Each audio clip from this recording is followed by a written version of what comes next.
Yes, નવા દિવસના સૌને રામ રામ. આજે અમે લોકો અમારી જાતે જઈએ છીએ.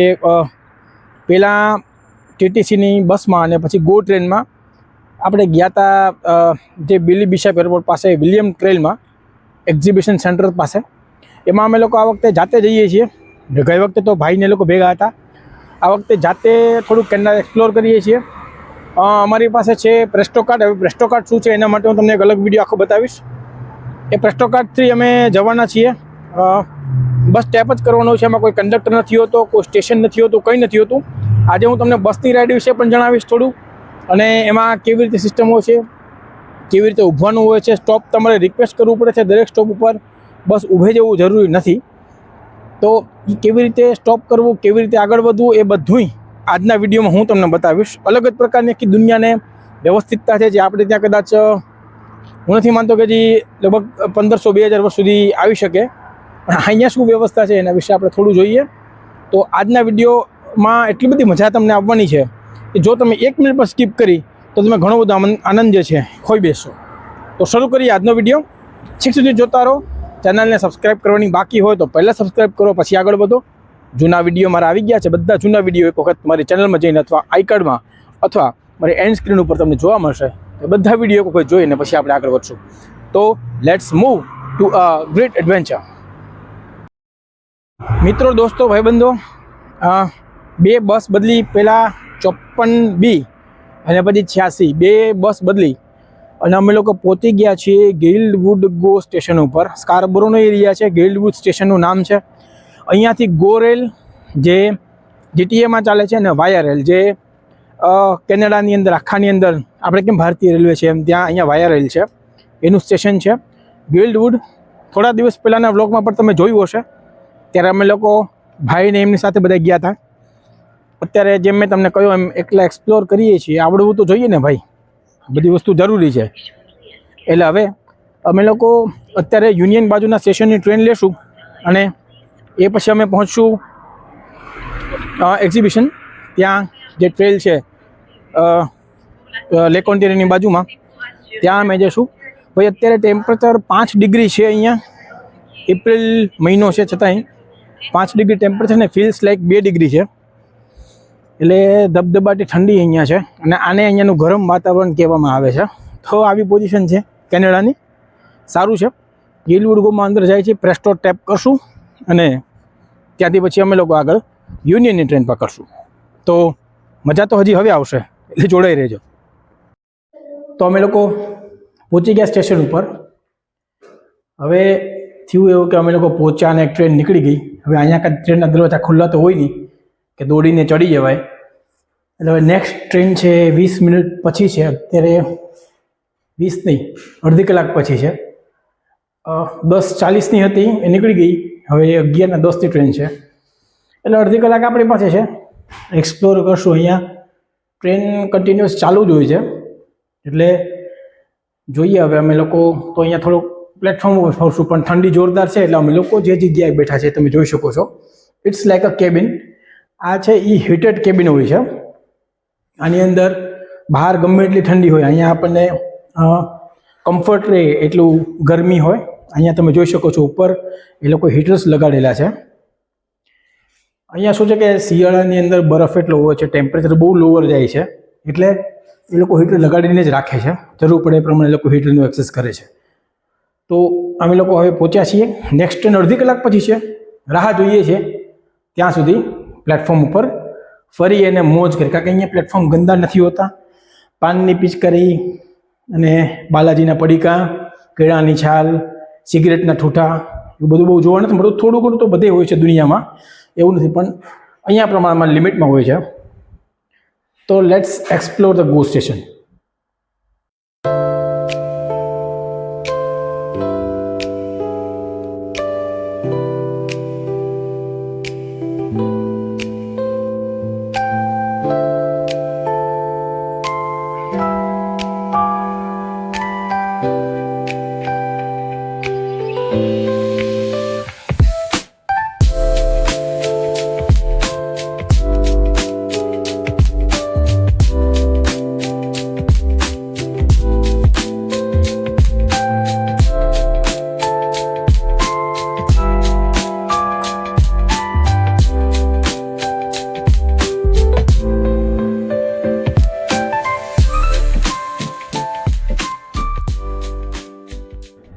દોસ્તો આપણે લોકો બેઠા છીએ ગોમાં. એકદમ શાંતિ છે. ટ્રેનની અંદર અવાજ કોઈ નથી, બિનજરૂરી કકળાટ કોઈ નથી. દરેક વ્યક્તિ પોતપોતાનામાં પડ્યો છે. દરેક વ્યક્તિ પોતાના આજના દિવસમાં શું કરવું છે એ લઈને નીકળ્યો છે. સિટિંગ ફેન જ હોય છે ગો. તમે જોઈ શકો છો ટ્રેન પ્રમાણમાં ખાલી પણ હોય છે, જગ્યા પણ સારી મળી જાય છે. ડબલ ડેકર ટ્રેન છે. આમ જોતા તો ટ્રિપલ ડેકર ટ્રેન છે. એક નીચે, એક વચ્ચે 8 સીટ અને ઉપરની સીટ્સ. આ રીતે આખું ટ્રેનનું સ્ટ્રક્ચર હોય છે અને સરસ મજાની વિધાઉટ સાઉન્ડ ટ્રેન જતી હોય છે. એકદમ પરફેક્ટ ટાઈમિંગ ઉપર મોટા ભાગે ચાલતી હોય છે. આપણે જવાનું છે યુનિયન સ્ટેશન અને એના પછી આવશે એક્ઝિબિશન. યુનિયન સ્ટેશન અહીંનું બહુ મોટું સ્ટેશન છે. આપણે અગાઉના વિડીયોઝમાં જોયું હતું, એટલે એના વિશે બહુ ચર્ચા આપણે નહીં કરીએ. પણ આજની ટૂર એકલા કરીએ છીએ એટલે થોડોક રોમાંચ છે. અહીંયા એકદમ નવી જગ્યા, નવો દેશ, નવા લોકોમાં એકલા ટ્રાવેલ કરવાનું પહેલી વાર બહુ મજા આવે એવું છે. So let us go for further adventures. આપણે જવાનું છે એક્ઝિબિશન તરફ. ત્યાં ટ્રેલમાં જવાનું છે અને સરસ મજાની જગ્યાઓ એક્સપ્લોર કરવાની છે. શાંતિથી બેસવાનું છે, જે ભારતમાં પોસિબલ નથી.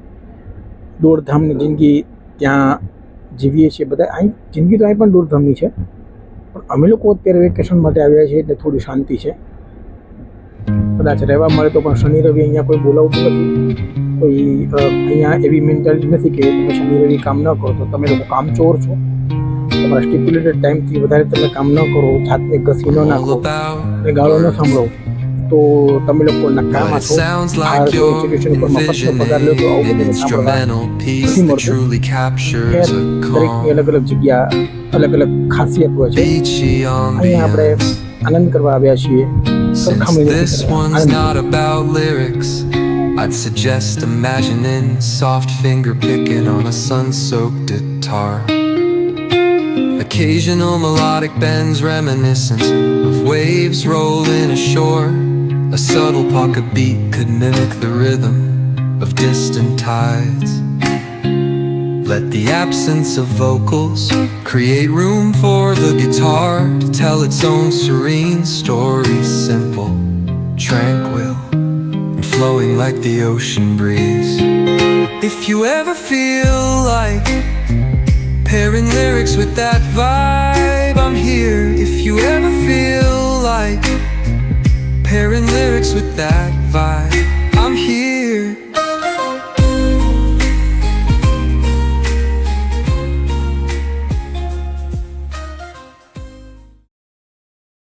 અમે લોકો આવી ગયા છીએ એક્ઝિબિશન પ્લેસમાં.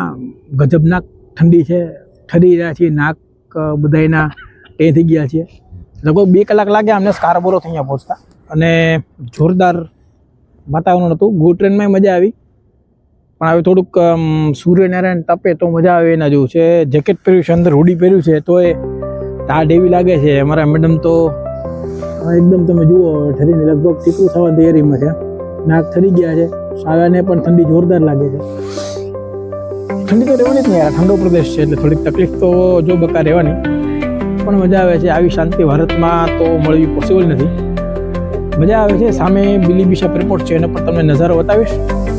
આરામથી આપણે બેસશું અને થોડોક નાસ્તો કરશું. પહેલાં નાસ્તો કરીને પછી આગળની કાર્યવાહી કરશું. જમવાનો ટાઈમ થઈ ગયો છે, થોડોક નાસ્તો કરશું.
બપોરના 12:30 વાગ્યા છે -1 ડિગ્રી ટેમ્પરેચર છે. ફીલ્સ લાઈક આમ ટેમ્પરેચર 3 ડિગ્રી છે. અમે લોકો લગભગ સમજો ને કે ફ્રીઝરમાંથી તમે જેમ બરફના ચોસલા કાઢો ને એવા અમે લોકો થઈ ગયા છીએ. એટલે મારે તો લાગે છે કે મને કાનમાં પવન ન જાય. 2-3 વખત મને ખીજાણા તો ખરા, એટલે મારે હવે હુડી પહેરવી પડશે માથે ટોપલો. અને વાતાવરણ સરસ છે. લોકો અહીંયા અત્યારે લગભગ 12:30 વાગે પણ મોર્નિંગ વોક કરે છે, સાયકલિંગ કરે છે. કારણ કે સવારના પરમાં તમે નીકળવાનું વિચારો તો ટેમ્પરેચર એવું હોય કે હાલત ખરાબ કરી નાખે. તો તમે અવાજમાં જોતા હશો આમ ધ્રુજારી છે. આ કેનેડા છે. ટેમ્પરેચર આ ઉનાળાનું છે. જાય છે 21-22 ડિગ્રી સુધી પણ જાય છે. ગઈકાલે 17 ડિગ્રી સુધી ગયું હતું. એમાં થોડીક ગરમી હતી. અત્યારે આની અંદર છે -1 જેટલું તાપમાન. બપોરે લગભગ 12:30 વાગે છે. આપણે લોકો ફરીએ છીએ લેક શોર ઉપર. લેક શોરને પણ હમણાં તમને વ્યૂ બતાવું, પણ મજા આવે છે.